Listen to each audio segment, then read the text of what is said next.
नागपूर पदवीधर मतदारसंघाचे नवनिर्वाचित आमदार अभिजित वंजारी यांनी प्रथमच भामरागड तालुक्याला भेट देत स्थानिक कार्यकर्ते, पदवीधर विद्यार्थी आणि नागरिकांसोबत आढावा बैठक घेतली.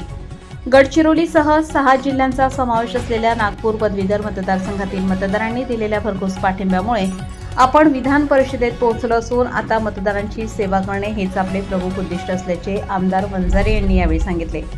भामरागड दौऱ्यापूर्वी त्यांनी सिरोंचा तालुक्याचा दौरा केला.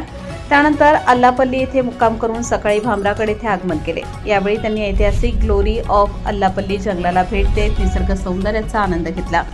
दौऱ्यादरम्यान त्यांनी लोकबिरादरी प्रकल्प हेमलकसा येथेही भेट दिली. येथे सुरू असलेल्या मानवसेवा आणि प्राणीसेवेच्या विविध उपक्रमांची प्रत्यक्ष पाहणी करून त्यांनी समाधान व्यक्त केले. भामरागड येथील वन विश्रामगृहात आयोजित आढावा बैठकीत आमदार वंजारी यांनी पदवीधर मतदारसंघाचे महत्त्व, शिक्षण क्षेत्रातील भूमिका आणि रोजगार निर्मितीच्या संधींवर सविस्तर मार्गदर्शन केले.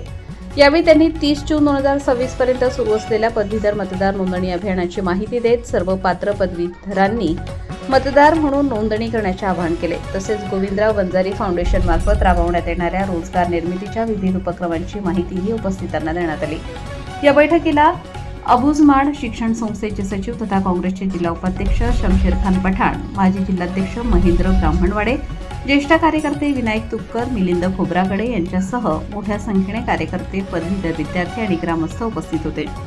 कार्यक्रमाच्या यशस्वी आयोजनासाठी तालुका अध्यक्ष लक्ष्मीकांत बोगामी, उपाध्यक्ष प्रभाकर मडावी, नगरपंचायत उपाध्यक्ष विष्णू मडावी, माजी अध्यक्ष राजू वड्डे तसेच जाफर सुफी आणि आसिफ सुफी यांनी विशेष परिश्रम घेतले.